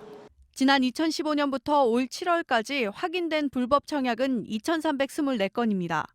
다른 사람 청약 통장으로 당첨된 경우가 가장 많았습니다. 위장 전입과 위장 결혼이 뒤를 이었습니다. A씨처럼 청약을 받으려고 없는 아이를 만들어낸 경우는 6건만 확인됐지만 더 늘어날 걸로 보입니다. 가짜 임신 청약으로 보이는 56건을 경찰이 수사 중이기 때문입니다. 불법 청약으로 확인되면 아파트 당첨이 취소되는 건 물론이고 형사처벌도 받습니다. 앞으로 최대 10년까지 다른 청약도 신청할 수 없게 됩니다. JTBC 이현입니다. 가수 겸 배우 설리, 최진리 씨에 대한 추모가 이어지고 있습니다. 최 씨와 관련된 노래들이 음원 차트에 다시 올라오고 있습니다. 이수진 기자입니다. 작은 눈이 갔네 하얀 그 얼굴에 질리지도 않아 난 왜. 한 살 차이 친구인 아이유가 최진리 씨를 생각하며 쓴 곡 복숭아. 최 씨도 자신이 출연한 드라마에서 직접 이 노래를 부르며 화답한 바 있습니다. 최 씨를 추모하듯 이 노래가 차트에 다시 진입했습니다. 머릿속 구조들이 늘어나 현실 속 늪을 찾아갈 시간이야. 올해 6월 발매된 최 씨의 첫 솔로곡 고블린. 최 씨는 직접 작사 작곡에 참여하며 자신을 표현하기 위한 싸움을 멈추지 않았습니다. 일본군 위안부 피해자 기림일에 할머니들을 위로하는 게시글을 올리고 여자는 여자가 돕는다는 문구가 새겨진 티셔츠를 입기도 했습니다. 최 씨는 악플과 편견에 시달리면서도 낙태죄 헌법 불합치 결정을 지지하고 여성들이 브래지어를 착용하지 않아도 된다고 주장한 바 있습니다. 보수적인 한국 연예계에서 여자 연예인에 대한 폭력적인 시선에 정면으로 맞섰던 겁니다. 한국 연예 매니지먼트 협회는 최 씨의 죽음이 하나의 사건에 그치지 않도록 연예인에 대한 무차별적인 악플 공격을 더 이상 묵과하지 않겠다고 밝혔습니다. JTBC 이수진입니다. 공립중고등학교 교사를 뽑는 임용시험 출제진 일부가 합숙 도중 수차례 부적절한 외출을 했다는 소식 저희가 보도해드린 바 있습니다. 당시에 출제를 맡은 교육과정평가원은 아무런 문제가 없다고 했었죠. 그런데 국무조정실 감사에서 관계자들이 무더기로 징계를 받았습니다. 최승기 기자입니다. 교수 채용 면접을 위해 합숙 장소인 강원도에서 부산까지가 프레젠테이션을 한 한국교육과정평가원 연구원. 보안 요원을 대동하지 않고 여러 차례 혼자 진료실에 들어가 외부인과 접촉한 대학 교수. 2019학년도 중등교사 임용시험 출제위원들이 합숙 중 부적절한 외출을 한 사례입니다. JTBC가 이를 보도하자 시험의 공정성과 보안 논란이 일었지만 당시 평가원 측은 아무 문제가 없다고 주장했습니다. 그런데 국무조정실의 감사 결과 보도한 내용보다 더한 문제점이 적발됐습니다. 출제위원장은 외출 사유를 허위로 작성하기 지시했고 합숙에 함께 참여한 보건위원은 허위 소견서를 만들었습니다. 규정상 응급 상황에서만 외출이 허용되지만 다래끼, 귀막힘, 빈대물림 등의 사유로 됐습니다. 3주 합숙 기간 동안 이런 식으로 외출을 한 건은 29건이나 됩니다. 수많은 청년들이 공정하다고 철석같이 믿고 있는 공무원 시험 준비 중인데 감사 결과 출제위원장 정직 1개월, 외부지원 대표 감봉 2개월 등 평가원 관계자들이 무더기 징계를 받았습니다. 감사 이후 평가원 측은 외출 기준을 엄격하게 하는 등 보안 관리를 강화했다고 밝혔습니다. JTBC 최승기입니다. 다이어트에 효과를 봤다는 체험기 가운데 가짜가 꽤 있습니다. 정부 단속에 걸린 업체가 이름만 바꿔서 허위 광고를 하다가 다시 적발된 경우도 많습니다. 이상화 기자입니다. 건강식품을 파는 한 유통업체. 지난해 10월 17일 허위 과대 광고로 영업정지 7일 처분을 받았습니다. 이후에도 허위 광고로 SNS 계정이 여러 차례 폐쇄됐습니다. 그런데 이 업체는 최근 식약처 단속에서 또다시 적발됐습니다. 페이스북과 인스타그램 등에 올린 체험기는 광고 대행사가 만든 가짜였고 댓글 조작에 나서기도 했습니다. SNS에서 폐쇄된 계정은 이름만 바꿨습니다. 이렇게 여러 번 단속에 걸리고도 또다시 적발된 업체가 12곳에 달합니다. 허위 과대 광고는 5년 이하의 징역 또는 5천만 원 이하의 벌금까지도 가능합니다. 하지만 실제 처벌되는 경우가 드뭅니다. 올라오는 모든 업체를 저희가 다 갈 수도 없고요. 인력적으로나 물리적으로나 SNS상에서는 또 새로 개설하는 게 쉬우니까요. 다른 사람 명의로도 하고. 여러 계정을 돌려서 사용하거나 광고를 잠시 내렸다 올리는 등 게릴라식 광고로 단속을 피하기도 합니다. 식약처는 상습 위반 업체에 대한 처벌을 강화하고 가짜 체험기 등을 올린 SNS 사용자도 법적 책임을 묻겠다고 밝혔습니다. JTBC 이상화입니다. 카페나 PC방, 볼링장에서는 담배를 피울 수 없습니다. 대신 실내에다가 따로 흡연실을 만들어 놓기도 합니다. 그런데 이렇게 실내 흡연실이 있더라도 간접 흡연에 노출되는 건 마찬가지입니다. 백민경 기자입니다. 한 PC방의 실내 흡연실입니다. 흡연자들이 문을 여닫는 사이 안에 있던 담배 연기가 흘러나옵니다. 이렇게 실내 흡연실이 설치된 PC방과 당구장 등 100곳을 골라 간접 흡연 노출 정도를 조사했더니 PC방 21.7%에서 초미세먼지가 실내 공기질 유지 기준을 넘었습니다. 이곳에서 일하는 비흡연자는 흡연실이 없는 곳에서 일하는 근무자에 비해 담배 연기를 마셔야 나오는 코티닌이 2.4배, NNAL은 1.9배가량 높은 걸로 나타났습니다. 코티닌은 담배의 니코틴이 인체를 거칠 때, NNAL은 담배 속 발암물질이 분해되면서 나오는 성분입니다. 일부 직원은 담배를 피우는 것과 같은 수준의 코티닌과 NNAL이 검출되기도 했습니다. 흡연실이 있으면 이제 비흡연자들에게 영향을 미친다는 거고요. 흡연실을 없애는 거를 2025년에 하지 말고 좀 더 빨리 당겨서 하면 좋지 않냐. 보건당국은 연구 결과를 토대로 실내 흡연실을 없애는 시점을 2025년에서 앞당기는 방안을 검토 중입니다. JTBC 백민경입니다. 금융위원회 산하 증권선물위원회가 종합편성채널 MBN의 분식회계 혐의를 놓고 심의에 들어갔습니다. MBN 측은 출범 당시 자본금을 모으기 위해서 임직원 명의로 대출을 받아 회사 주식을 사게 한 뒤 이를 숨기려 회계를 조작했다는 의혹을 받고 있습니다. 앞서 증선이 자문기구인 감리위원회는 경영진을 검찰에 통보, 고발하라고 의결하기도 했습니다. MBN 측은 사실 무근이란 입장이지만 증선이는 오는 30일 회의에서 심의를 계속하기로 했습니다. 천년의 신라 역사를 품고 있는 경주의 오래된 고분에서 나온 토기 조각을 하나씩 맞춰 봤더니 하나의 그림이 완성됐습니다. 말을 탄 사람, 치마나 바지를 입은 무용수, 그리고 활을 들고 사슴과 멧돼지를 사냥하는 사람. 마치 고구려 고분 벽화를 보듯이 생생하고 다채로웠습니다. 1500년 전 신라 귀족들의 나들이 풍경이 그 안에 담겨 있습니다. 강나현 기자가 발굴 현장에 다녀왔습니다. 갈기를 뿔처럼 묶어맨 말의 모습. 전설의 동물 유니콘을 떠올리게 합니다. 춤을 추며 혹은 사냥을 하며 뒤따르는 무리 끝에 말탄 귀족의 모습이 나타납니다. 1500년 전인 5세기 신라 사람들이 40cm 높이의 큰 토기에 그린 귀족의 나들이 풍경, 행렬도입니다. 토기에 신라시대의 행렬도가 담긴 건 이번이 처음입니다. 무덤의 주인공의 생전의 모습을 반영한다라고 보는 경향도 있고요. 4, 5세기로 가는 걸 표현하는 것으로 보는 사례도 있습니다.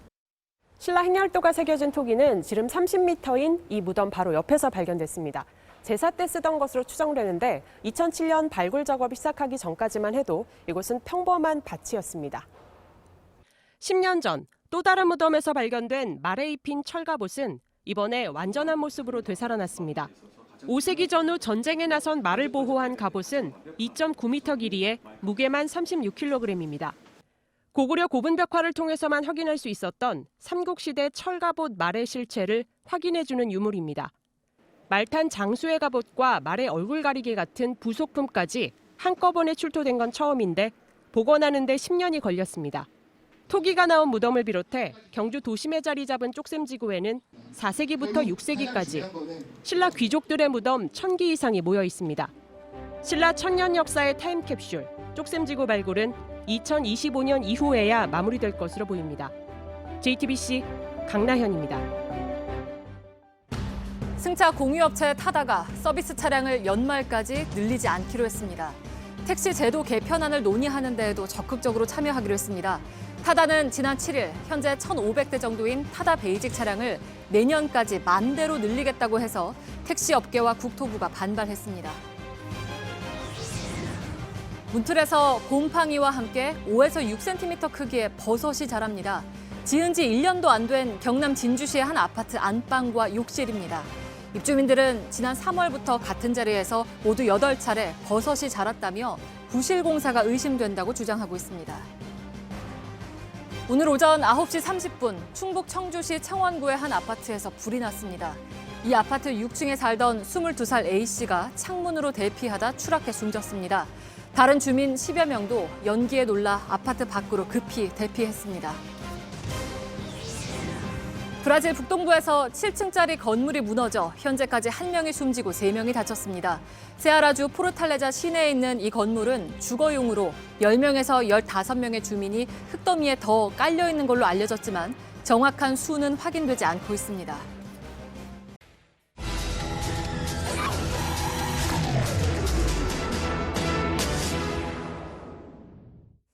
소상공인의 카드 수수료 부담을 덜어주겠다면서 정부가 추진한 제로페이가 출범 10달이 지났지만 여전히 외면받고 있습니다.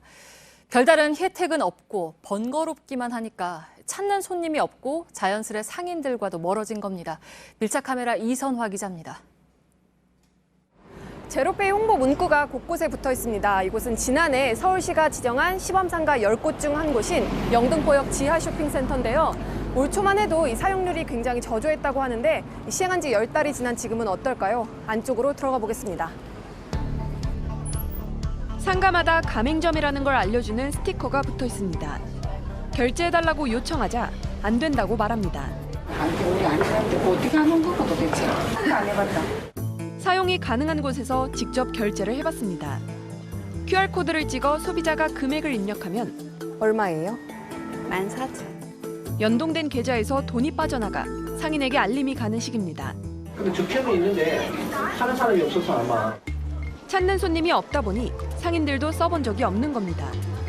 올해 홍보비만 98억 원을 썼는데 일반 시민들에겐 여전히 낯설기만 합니다. 듣기는 들었지만은 뭐인지 몰라요. 그렇게 하려면 카드를 만들어야 되는 거 아니에요? 이곳은 서울 중랑구에 있는 우림시장입니다. 이 재래시장 중에서 제로페이 가맹점이 비교적 많은 곳에 속하는데요. 그렇다면 실제 사용은 어떨지 안쪽으로 한번 들어가 보겠습니다. 지난 3월 박원순 서울시장이 직접 이곳을 찾아 사용을 독려하기도 했습니다. 점포 총 126곳 중 105곳이 가입했습니다. 가게 앞쪽에는 이렇게 보시다시피 제로페이가 가능하다는 스티커가 붙어 있습니다. 하지만 어딜 둘러봐도 스캔할 수 있는 QR코드는 마련돼 있지 않은데요. 이 안쪽으로 들어와 보면 여기 이렇게 한 켠에 뒤집어져 있는 게 QR코드입니다. 지금은 찾는 사람이 거의 없어서 떼어놓은 상태라고 합니다.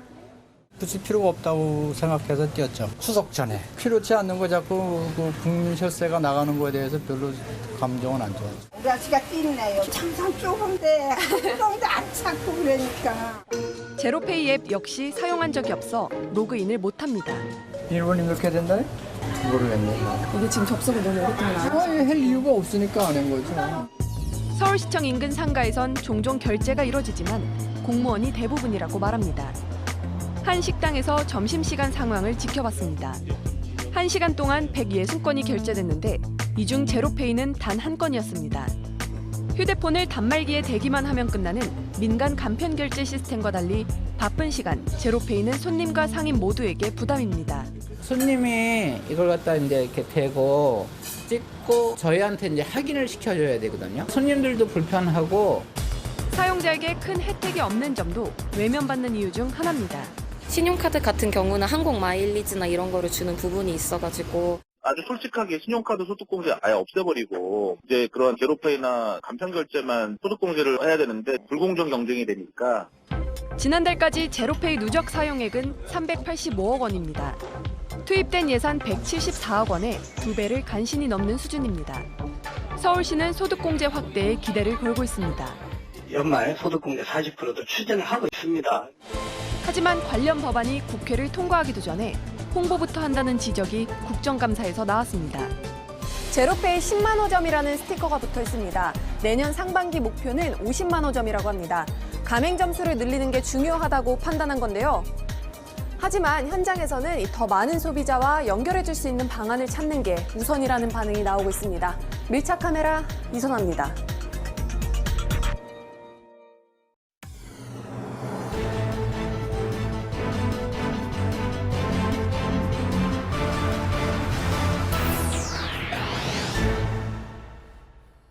예, 뉴스룸의 앵커 브리핑을 시작하겠습니다. 그가 공을 받아내는 모습은 마치 코끼리가 비스킷을 받는 모습과 비슷했다고 합니다. 1964년 실업 야구팀 크라운 맥주의 4번 타자였던 김웅영 선수. 우리에겐 김웅영 감독으로 더 잘 알려 있습니다만 그에게 코끼리라는 별명을 붙여준 사람은 최초의 야구 해설가로 알려진 손희준 캐스터로 그는 1964년 경기도 전국체전 때 동아방송 해설가로 처음 마이크를 잡았습니다. 덩치마저 커다란 선수가 1루에서 버티고 있는 모습은 어떠했을까? 정말 그는 코끼리와도 같았을까? 사람들은 상상했을 것입니다. 최초의 한국산 텔레비전이 보급되기 시작한 것은 1966년 금성사가 만든 19인치 텔레비전이었으니까 서민에게 텔레비전이란 그야말로 그림의 떡이었으니 코끼리 같은 선수가 1루에 버티고 서 있다가 상대편의 공을 코끼리가 비스켓 받아먹는 것처럼 받아낸다는데 그것은 정말일까 궁금하기도 했겠죠. 지직대는 라디오 주파수를 맞춰가면서 보지 않고 봐야 하는 경기란 조금은 꿈과 같은 상상의 영역이었을 것입니다. 골이 들어가면 봉화불이라도 올려야 하는 건가? 어제 그 경기 역시 모두의 마음에 저마다 다른 상상화를 남겼습니다. 함성도 응원도 없었던 경기장. 5만 명이 가득 들어찰 수 있다는 관중석은 텅 비어서 선수들은 그 적막한 잔디밭을 뛰어야 했고 궁금한 사람들은 무려 4단계를 거쳐야만 그곳의 소식을 전해드릴 수 있었습니다. 가깝지만 가깝지 않은 사이, 손에 잡힐 것 같지만 늘 잡히지 않는 사이.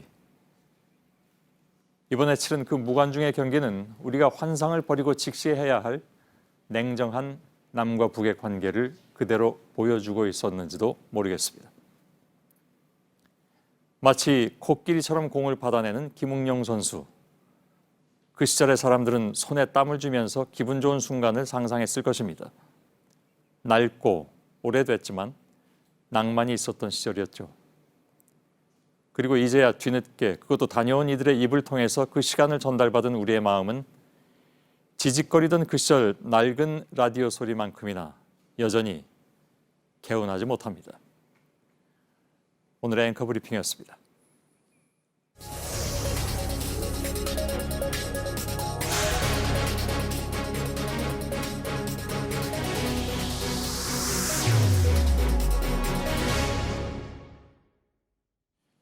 어제 평양 김일성 경기장에서 북한과 카타르 월드컵 예선전을 치른 축구 국가대표팀이 귀국길에 올라서 이 시간 현재 베이징에 머물고 있다고 하는군요.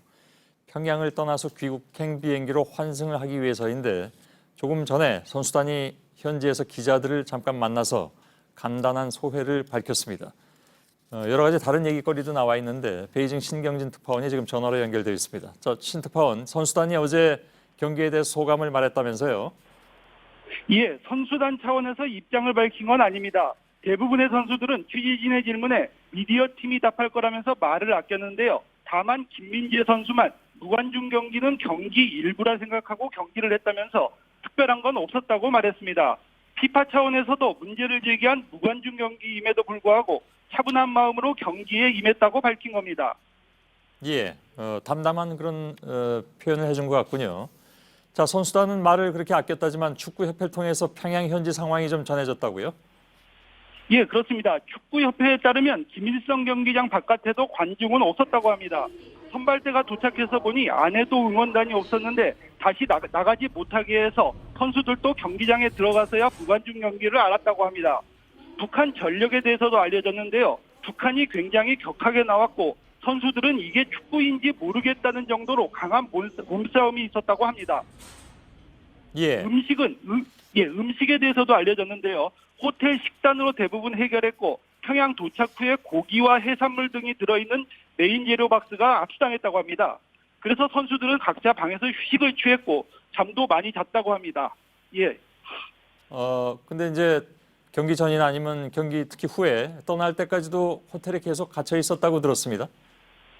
예, 그렇습니다. 오늘 베이징으로 출발하기 전까지도 호텔 밖으로 나가지 못하고 호텔 안에서 머물러야 했다고 합니다. 예, 그렇군요. 아무튼 뭐 여러 가지 얘기거리가 많이 들어와 있는데 이렇게 뭐 듣기 좋은 소식은 별로 없는 것 같습니다.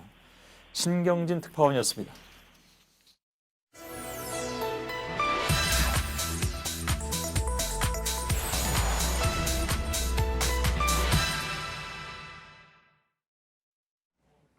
네, 설리, 본명 최진리 씨가 세상을 떠난 뒤에도 일부 네티즌들의 악성 게시물과 악플이 끊이질 않고 있습니다. 오늘 고인에 대한 부검이 이루어진 걸 두고도 악플이 적지 않았습니다. 팩트체크 이가혁 기자 나와 있습니다. 최 씨가 고인이 된 뒤에도 이렇게 악플을 다는 행위에 대해서 지금 공분이 큰 상황이죠? 네, 오늘 국가수가 부검을 했다는 소식이 전해지자 고인이나 또 국가수 관계자, 부검이 등을 언급한 심각한 수준의 모욕적인 게시물과 악플이 적지 않았습니다. 저희가 방송에서 언급해드릴 수조차 없는 내용입니다. 누구나 접속해서 글을 볼 수 있는 공개된 온라인 커뮤니티에서도 쉽게 찾을 수 있었습니다. 오늘 저희가 확인한 것만 수백 건이고 또 소셜미디어를 통해서 계속 확산되기도 했습니다. 네. 그러니까 뭐 법이 능사는 아니고 상식적으로 이런 일이 있어서는 안 된다고 보는 네티즌들이 물론 다수겠지만 고인을 거론하는 저런 악성 게시글이나 댓글을 법적으로 제재를 할 수가 있습니까? 그 구체적인 글의 내용에 따라서 법적인 적용 사례가 달라질 수도 있습니다만 우선 그런 글들을 겨냥한 대상이 고인이고 또 명백히 허위 사실일 경우에는 사자 명예훼손죄를 적용할 수도 있습니다. 하지만 내용이 뚜렷한 허위가 아니거나 단순히 경멸적인 표현을 썼다는 것만으로는 이 죄가 성립되지 않습니다. 피해 대상이 생존한 상태라면 모욕죄도 가능하지만 현행법상 고인에 대해서는 적용 가능하지 않습니다. 이 고인에 대한 모욕도 처벌하자는 형법 개정안이 현재 발의된 상태이긴 합니다. 고인 모욕으로 인한 사실 왜곡, 또 유가족이 입을 수 있는 2차 피해를 방지하자는 취지입니다. 다만 오래전부터 이 모욕죄 자체에 대해서 단순 풍자 같은 표현의 자유를 좀 위축시킬 수 있는 부작용이 생길 수 있다 이런 반론도 있기 때문에 사자 모욕죄를 만드는 게 그리 쉬운 문제는 아닙니다. 다시 이번 경우로 돌아와서 이 민사소송도 생각해 볼 수가 있습니다. 고인의 친족이 명예훼손이나 인격권 훼손, 침해를 근거로 글쓴이를 상대로 손해배상 청구를 할 수도 있습니다. 또 아까 말씀드린 대로 오늘 온라인의 악성 글 중에는 국과수 관계자나 부검이 등을 대상으로 한 모욕적인 내용도 적지 않았는데 이 경우에는 별도로 이들을 대상으로 한 명예훼손죄가 성립할 수도 있습니다. 네. 근데 특히 뭐 이런 악성 게시글이나 악플을 유도하는 언론 보도가 가장 큰 문제다 이런 지적도 있잖아요. 네, 어제와 오늘 상황을 예로 들어보겠습니다. 이 어제는 고인과 평소 가까웠던 연예인 A씨 관련 기사가 578건에 달했습니다. A씨는 포털 검색어 상위권에도 하루 종일 올라가 있었습니다. 이 고인과 A씨에 대한 악플 또 온라인 커뮤니티에 모욕적인 글이 덩달아 늘었습니다. 또 오늘은요, 또 다른 연예인 B씨와 고인을 함께 언급한 기사가 오후부터 쏟아지기 시작해서 저희가 방금까지 확인해 보니까 300건이 넘었습니다. 이 B씨 역시 검색어 상위에 올랐고 고인과 B씨와의 생전 인연을 언급하면서 모욕하는 댓글과 게시물이 늘었습니다. 이런 악순환이 계속 반복되고 있는 겁니다. 안타까운 건 이번 사안을 두고 고인이 생전 소셜미디어에 게시물을 올릴 때마다 또는 어떤 발언을 할 때마다 이를 중계하듯 선정적으로 보도한 언론에 대한 비판이 많습니다. 그런데 고인이 된 이후인 어제와 오늘만 해도 이런 일부 매체의 행태가 계속 반복되고 있는 겁니다. 악플을 달 수 있는 이야깃거리와 또 공간을 마련해 주는 게 결국 이런 자극적인 언론 보도 아니냐, 이런 비판을 피할 수 없는 상황입니다. 네, 팩트체크 이가혁 기자였습니다.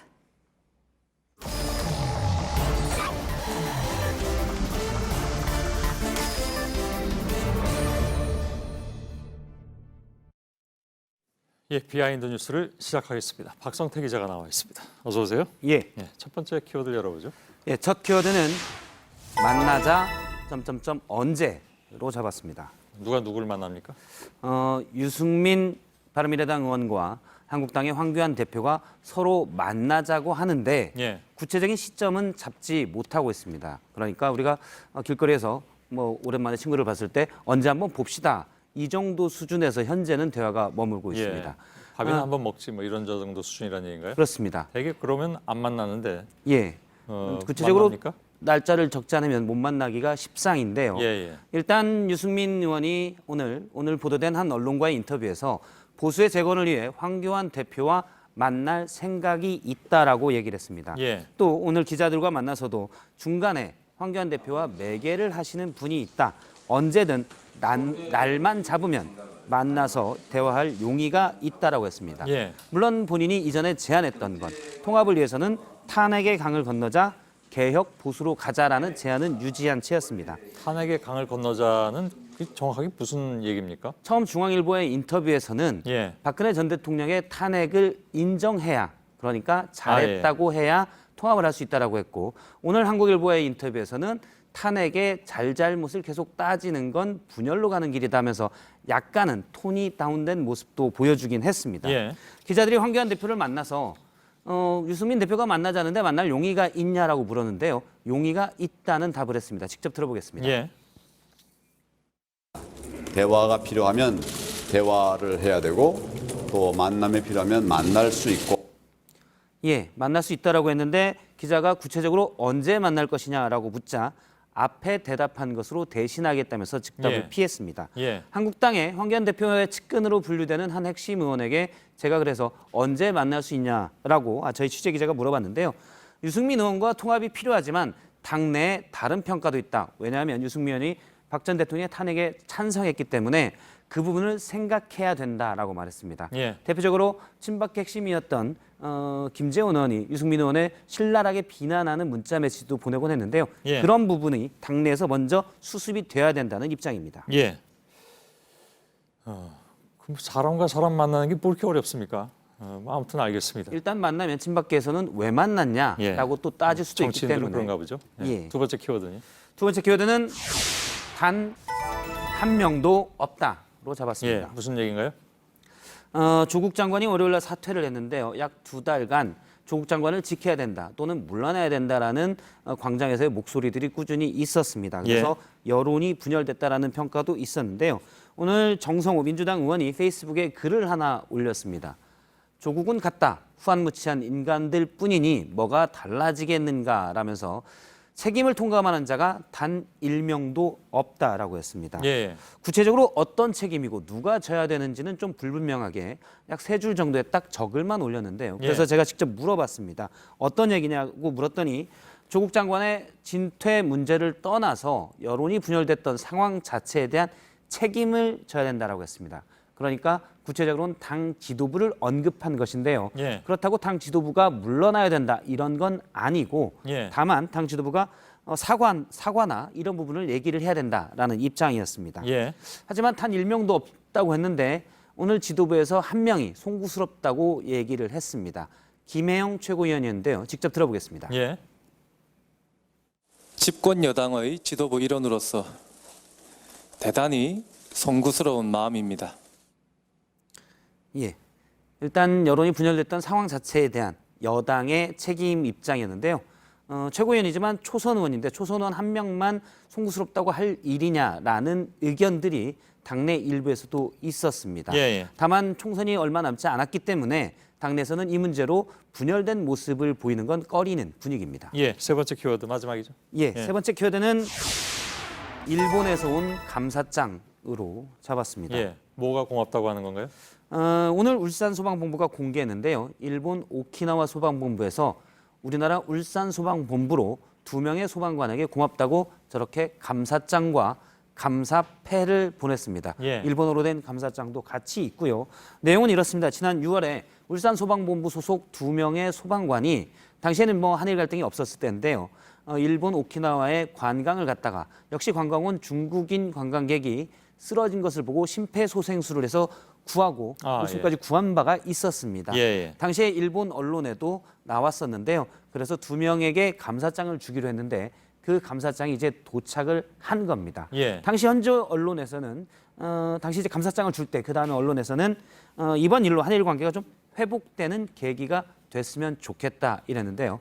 한일 관계가 일본 아베 총리의 어떤 수출 규제로부터 시작이 됐는데 어떤 두 국민들 사이에서는 그런 모습이 없는 점으로 확인이 됐습니다. 오키나와 소방본부요? 예, 오키나와에 있는 한시의 소방본부에서 울산 소방본부 2 소방관에게 감사장을 보냈습니다. 저런 자세는 일본 정부도 좀 가졌으면 좋겠다는 생각도 드는군요. 박성태 기자였습니다. 수고했습니다. 내일 아침 기온은 오늘보다 2도에서 3도가량 오르겠습니다. 한낮 기온은 부산 22도, 서울과 광주 21도, 강릉 20도 등으로 오늘과 비슷하겠습니다. 내일 아침까지 강원, 충북 일부 내륙 지역에는 안개가 짙게 끼는 곳이 있을 거란 예보입니다. 오늘 뉴스 끝나고 소셜 라이브를 진행하겠습니다. 2 기자가 출연해서 요즘 크게 뉴스가 되죠. 설리 씨 문제 얘기 나누도록 하겠습니다. 저희들은 내일도 최선을 다하겠습니다. 고맙습니다.